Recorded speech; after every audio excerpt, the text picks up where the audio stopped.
Hello, friends. If you're new to the channel, my name is Abhinav Kumar. I'm an immigrant doctor to the UK, and I have a few thoughts about things, the kind of work that one does. So, normally, I work as a doctor. Now, the problem with working as a doctor is that it's very linear profession. So, an hour of my time will result in an hour of my payment. But that's not the only thing. I'll come back to the money bit later. But more importantly, an hour of my time, and let's say if I manage to see two patients in that hour, then that's it. In an hour, I'll have only made difference to two individuals, and that does seem quite significant working as a doctor. But at the same time, I gotta know that that is not my unique skill. I mean, that is not a unique skill that I bring to the world. I am just a cog in the system. So there are so many international medical graduates and so many other capable doctors who are ready to replace me if I were to quit tomorrow. So on the one hand, I have things that I do that bring value to one or two people per hour, and on the other hand, I know that I am still replaceable. So then I start thinking about things that compound. How am I gonna make a difference? Let's extend my career by a few years. If I become a consultant, maybe I will see as for example, a general practitioner. He will see uh, 10 patients. I mean, like maybe 10, 12 patients in a session. So 20 patients in a day. So in a day he will be able to make difference to about 20 patients, but then that's it, and he gets paid for the 20 patient for the day, and that's a very linear relation. You work for 8 hours, you get paid for the 8 hours.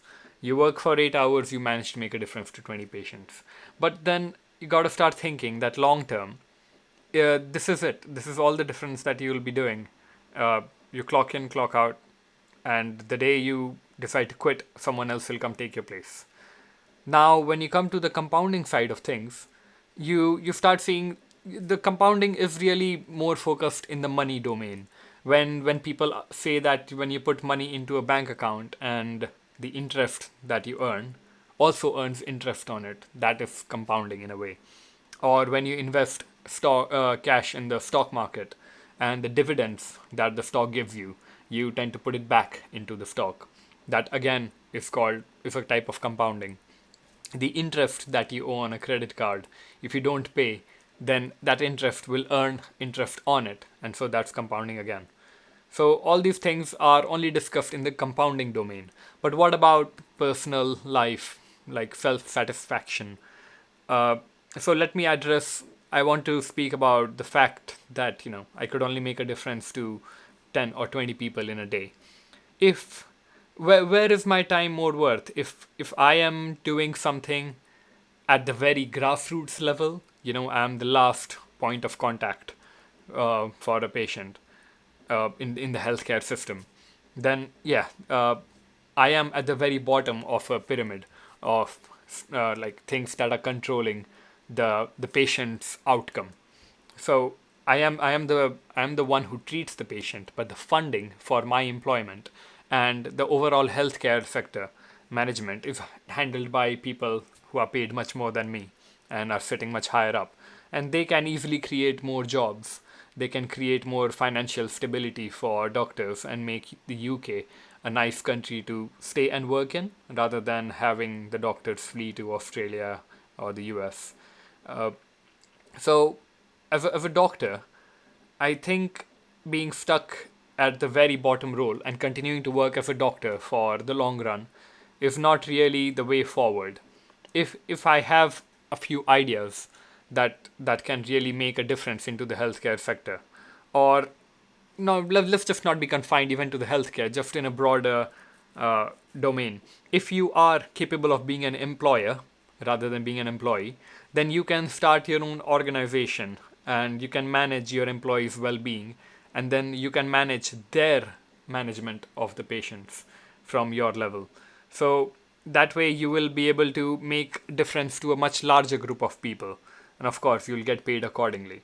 So another area where I think you can see this is, let's say, for example, like I was discussing, working and seeing patients is just that, working and seeing patients. You have made a difference to lives of 20 patients a day. Uh, if you were to start an alternative business, like in my case, I'm working on my YouTube channel, and this video is one of such videos. Uh, it's a very like mind awakening for me about understanding the worth of my time.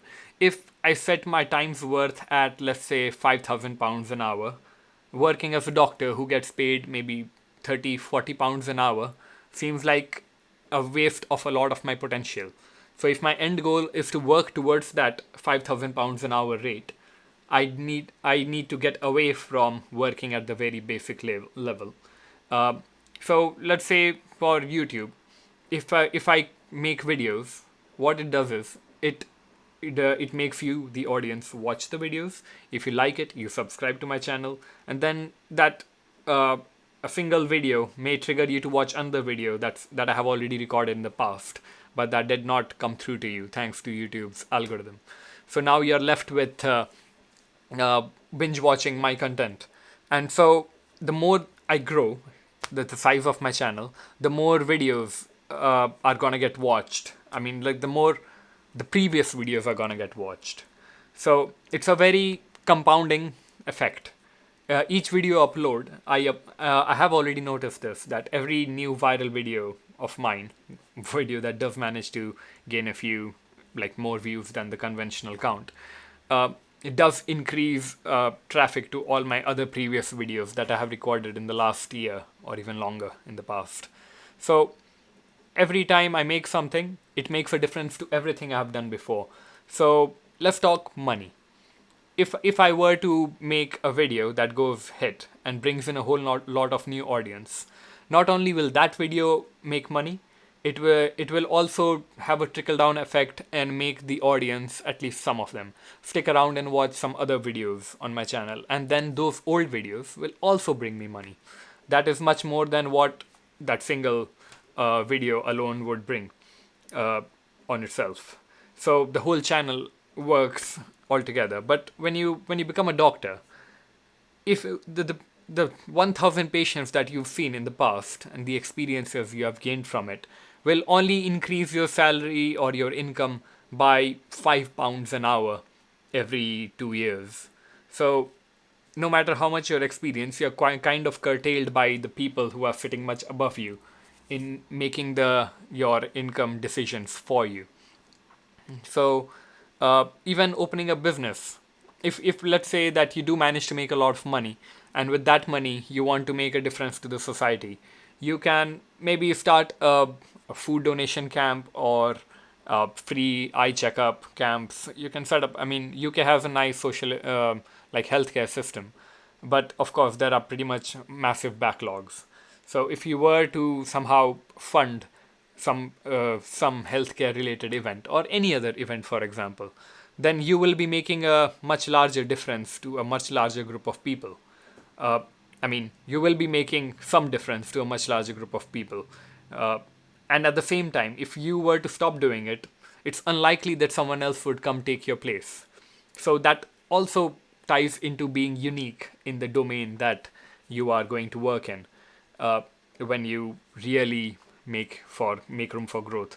So people say that thinking about money is negative in that sense. That your ideal target goal should not be money. I have, like, when people have asked me in the past what's your goal, I've said I want to make more money. That sounds very crass. As a doctor, it doesn't sound like ethical that I'm going to go after people's money. But that's not what I'm trying to say. I'm not going to impact the kind of quality of care that I am providing while I am providing that quality of care.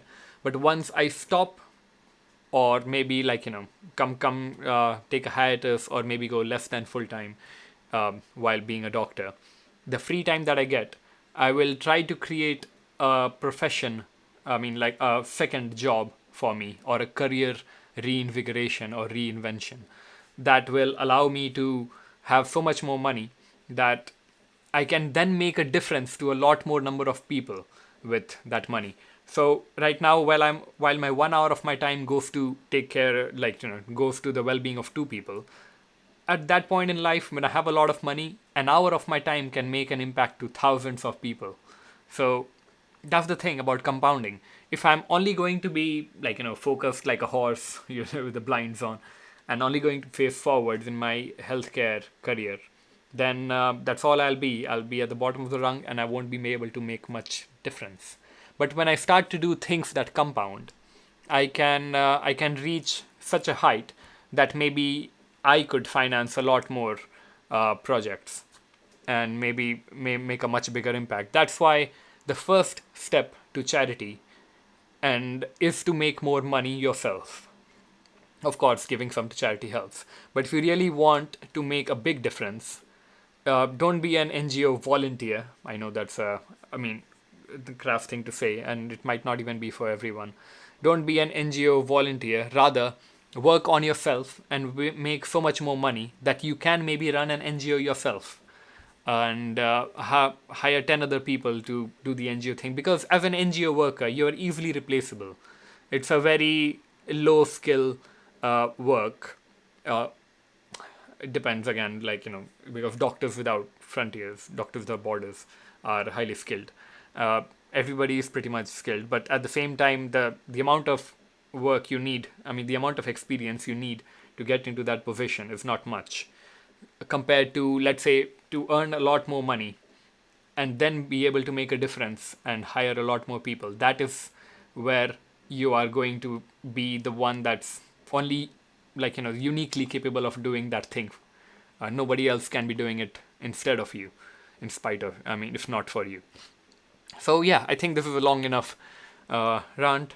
So yeah, that's my long term goal. I want to do things that compound, and my end goal should be will be to make a lot more difference. So when I do say to people that my end goal is to make a lot more money, it's not just for the sake of making money and buying expensive cars or expensive luxury items, or having multiple international trips. That's all vain and selfish. My end goal is to be having much more impact in the lives of people around me with the money that I made. So, first step will be to learn the skills needed to acquire that money. Currently, it's YouTube, but I do have some other things in mind. And there are really successful YouTubers out there who can really cook, who have insane amounts of money, and they must easily be doing a few charity works here and there. And their time will have made far more difference to a large number of people compared to the path that I'm currently on, and the path most of us are trained to be from school days. So, yes, wake up, America. Yeah, so that's all. Uh, my name's Abhinav Kumar, and subscribe to my channel if you want, and but only if you like what you see. Otherwise, it's fine. Cool. Over and out.